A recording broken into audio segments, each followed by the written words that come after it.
All right. Hello. Thanks to those of you who are joining and watching. I appreciate you taking the time. Welcome to Poliventure. We're in week 7. We're almost done with the term. Thumbs up. Let's go ahead and get started. So recall that this workshop is about how games relate to political science.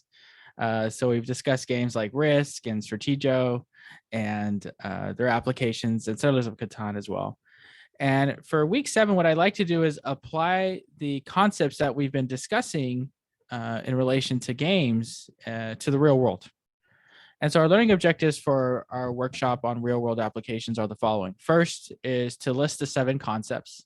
Secondly is to apply at least 3 of the concepts to the real world. And then lastly is to explain the utility of applying concepts to the real world. So recall that we have 7 concepts from our prior workshops: communication, information, strategy, moves, network, probability, and signals. Now, each of these can be unpacked in more complex ways than I'm presenting here. But for our purposes, we're keeping it relatively simple. So for example, communication, there's either direct communication or indirect communication. For information, it's complete or incomplete. For strategy, it's cooperative or competitive. For moves, it's simultaneous or sequential. For network, it's simple or complex. For probability, it's high and low. And then lastly, for signals, it's more clear or less clear. Now, with each of these 7 concepts, we discussed them in prior weeks and gave examples of them and showed how different board games represent them.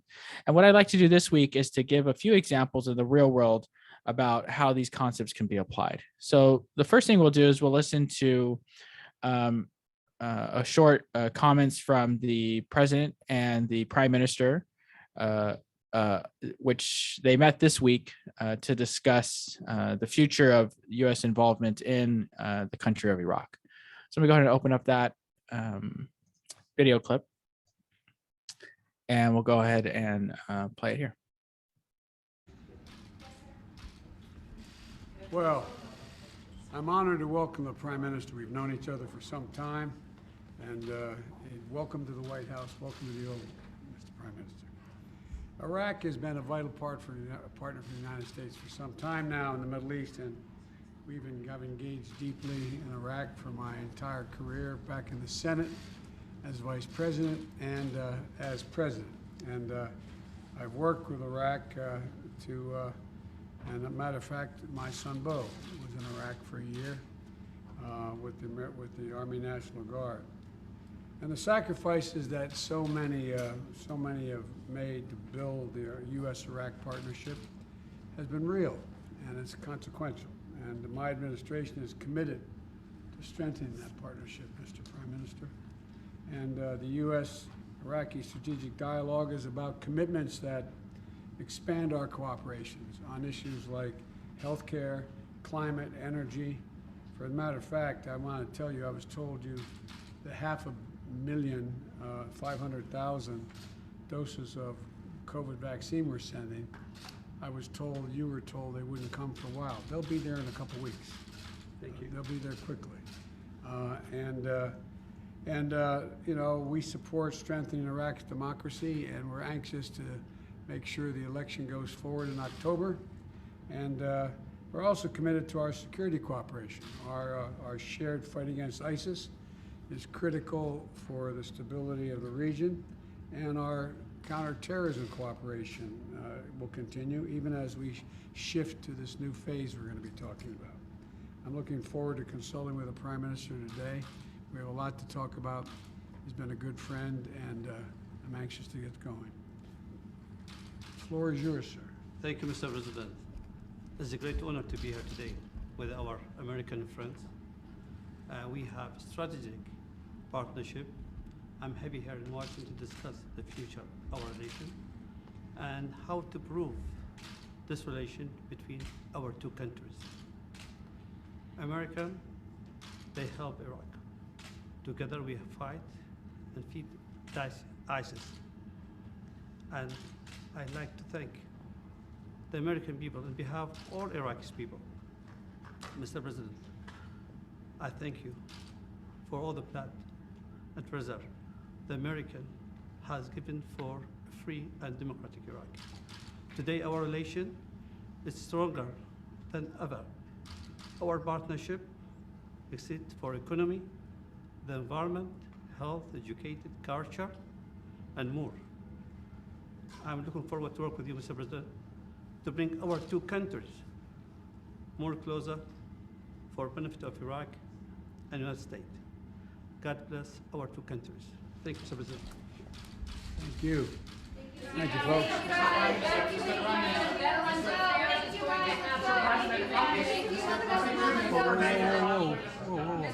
Whoa. Whoa, hang on a second. If you want to talk about Iraq, ask me a question about Iraq. Yes, Mr. President. How many troops would you like to see in Iraq by the end of this year, and how does the relationship changes, considering this is the last strategic dialogue that you have with Iraq and the Prime Minister? This most recent dialogue you mean? Well, we've been talking a lot. Our foreign ministers, our cabinet members have been talking. We're looking forward to seeing an election in October. We're working very hard with the Iraqi government to make sure the UN and the GCC we have oversight that these are full and fair elections. I've been in contact with Khatami. Anyway, I think things are going well. Our role in Iraq will be as a dealing with it's just to be available to continue to train, to assist, to help, and to deal with ISIS as it arrives. But we are not going to be by the end of the year in a combat mission. Mr. President, Veterans Affairs is going to have a mandate. You are such a pain in the neck, but I'm going to answer your question because we've known each other for so long. It has nothing to do with Iraq. The answer, no. I'll answer your question. Yes, Veteran Affairs is going to, in fact, require that all docs working in facilities are going to have to be vaccinated. Thank you, guys. Let's go. Let's go. Thank you, guys. Let's go. Thank you. Let's go. Come on, guys. Let's go. Let's go. Thank you. Thank you. Thank you. Let's go.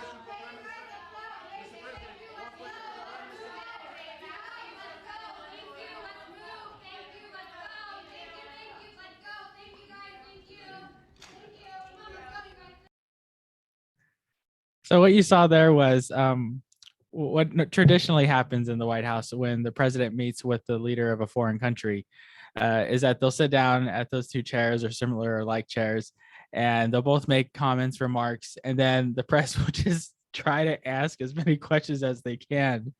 And then before you know it, they get ushered out. And you probably heard at the end, like, all right, let's go, people, let's get out. That's the press secretary's staff saying, everyone, folks, all right, let the leaders meet and chat and talk. Now, what I like to do is, after listening to this, is think about how it relates to our 7 concepts. So we'll go ahead and have a table here with the 7 concepts and the application of it and explanation. So let me just work through each of these to demonstrate how I at least interpreted that 5-minute interaction between the Prime Minister of Iraq and the President, and then the comments that they made in response to the question. So for communication, obviously, I think this was direct because you had the leaders of 2 countries engaging with one another. When it comes to information, I would say that it's incomplete because obviously there's going to be things that the president and the prime minister speak about not in front of the press. And so it's incomplete because the press serves as an audience that both leaders could speak to, but obviously they're going to just interact with each other. So I'll make a note here. When it comes to strategy, it appears cooperative. I heard the term cooperation, work together, strategic partnership several times. So I think in this case, it's the strategy of working together between the 2 governments because there's obviously a mutual interest in sustaining and supporting a democratic government in Iraq, and at the same time being able to partner with them to tamp down or to address any potential threats. When it comes to moves, obviously this was sequential. in the sense that the president spoke first, and then the prime minister spoke second, and then the press was able to ask questions third. So you didn't see both leaders moving or speaking at the same time. And obviously in this environment, it makes sense to have one go before the other. In this case, the US president goes first because they're in the White House. I would imagine that if President Biden was in the main or primary building of the prime minister in Iraq, that the prime minister of Iraq would speak first and then the president. When it comes to network, obviously it's pretty straightforward. There's three actors in this network, right? So I would say it's a simple one in the sense that you have the president connected to the prime minister, connected to the press.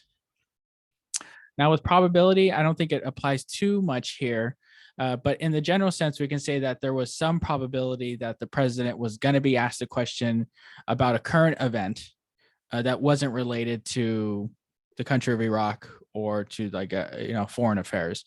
And as you saw towards the end, the president says, I'll answer your question about the Veterans Affairs, because that was some news that was released earlier in the day or the day before about the requirement that VA hospital workers and staff that they are vaccinated and or they wear masks. And obviously when they serve veterans who are seeking healthcare and other assistance. So let's say that it depends on the probability. We'll say that it's high probability of press asking question unrelated to the topic at hand. And then lastly, for signals, I think this is an interesting one to bring up, because when we think of signals, it can be more clear or less clear. Now, when they say partnership, work together, engage with each other, I would say that those are less clear signals because you're not sure what that actually means. But it was interesting towards the end of that 5-minute clip where the president made a statement about, that he doesn't expect the U.S. or the U.S. won't have a combat mission in Iraq by the end of the year. Now, if you were watching this clip in isolation, it's like, okay, that, you probably say that seems interesting, but it was at the end and it doesn't seem to be the heart of the issue, which was cooperation, strategic partnership. But what was interesting, if you saw the press around that 5-minute clip, was a lot of people paid attention to the president saying end of the combat mission, because that has very specific meaning when you hear it from the commander in chief and with respect to armed forces and the military. By him saying that, he made it clear that the U.S. wasn't going to continue to have the type of military engagement in Iraq that obviously the country of Iraq, the government of Iraq, the military of Iraq was going to have to take its continued leadership role in addressing its own security needs in its own country, but that the U.S. would not be engaging in the combat portion of it. And as you heard from the president, he said things like training, support, etc., intelligence, and that's a shift in policy for the United States. So in general, it was a less clear conversation, but it was made more clear, particularly when the president said, that they're ending the combat mission. So I'll make a note of that here. So overall, we see how we can take a 5-minute clip of two world leaders interacting and start to say, okay, what type of communication is this? What information is being offered? What strategies, what moves, et cetera, and begin to apply these ideas that we saw in existence in different games over the past few weeks and now into the real world. What I like to do is show another example. This is of domestic issues, and it just happened today, excuse me, where a bipartisan infrastructure deal was reached and then brought to an initial debate vote in the Senate, and it passed by a 67+ vote margin, which is pretty high given the acrimony that can exist these days. So we'll go ahead and open up that clip, and we're going to exit out of this. And we'll listen to about the first 5 minutes of this. And what you'll begin to hear is from Senator Rob Portman of Ohio, Republican senator, who'll be speaking on this issue. And just to make a note, he was the lead negotiator for the Republican Party in the Senate.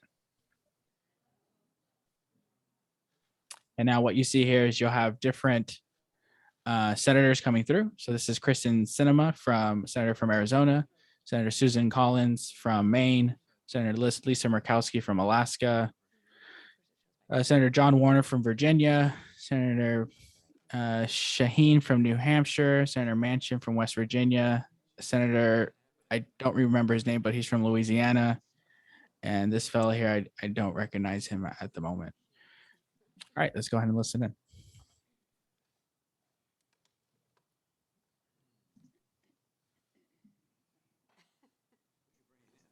Fill in. Come on in, guys. Could the students sitting in the back of the room please come to the front row? Yes, I was gonna say, it's like church. It's like my Methodist That's church. what I do at school. All right, first of all, thank you all for joining us for another later evening. We will be going back to do further discussions on infrastructure tonight at our offices because we want to be sure we get the final text prepared and out. But tonight's also a time to pay tribute to my colleagues behind me who have put together something truly extraordinary, which is a $550 billion much-needed contribution to our nation's infrastructure. And it happened from the center out. In other words, at a time when Washington seems broken, this group came together.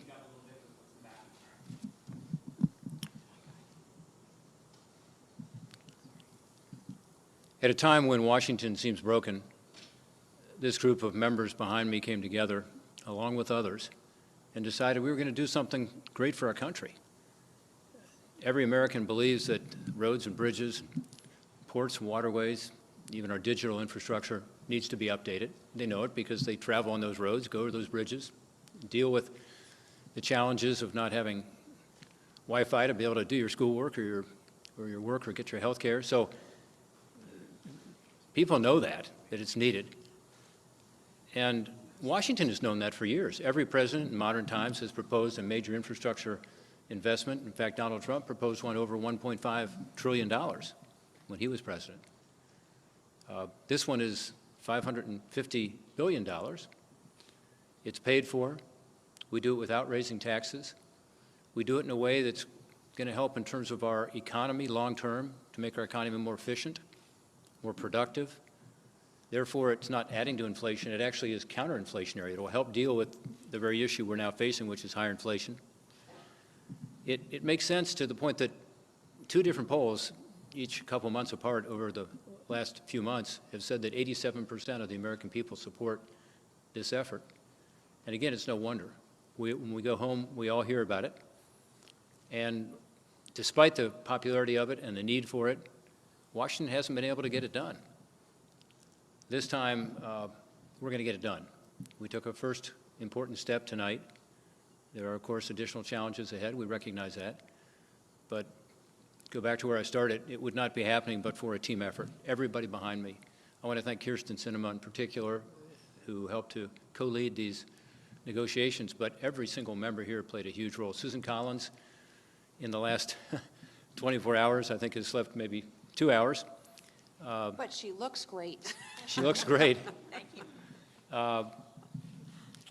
On our side, Mitt Romney and Bill Cassidy, Lisa Murkowski, all of them helped with the negotiation, but every member here helped. They were all involved in the working groups and helped to combine to produce something that's, again, not about Republicans or Democrats, about making America more productive, more efficient, therefore improve the lives of the people we represent. With this, I'd like to turn to Senator Sinema. Thanks so much, Rob. You know, I first want to echo what Rob said about the dedication of this group. The 10 senators you see here together have been working for months with a deep desire to solve problems and deliver real results for Americans across this country, and to do so not with ideology, but with a focus on practical results. So I want to give special thanks and express my personal gratitude to Jean Shaheen, Mark Warner, John Tester, and Joe Manchin, each of whom have sacrificed many, many hours over these last several months to get us to this deal today. And I think I speak for all of us when I say that over the course of these last several months, we developed not only significant trust with each other, but we also developed a significant desire to show that our process can work. And so while there will certainly be questions about the details of the package, and we will be happy to answer those, what I'd like to really focus on is the significance of this package and the significance of this moment. We just left the floor of the United States Senate, where we had a strong and broad bipartisan showing to move forward on this historic legislation, which will be the greatest investment in infrastructure in all of our lifetimes.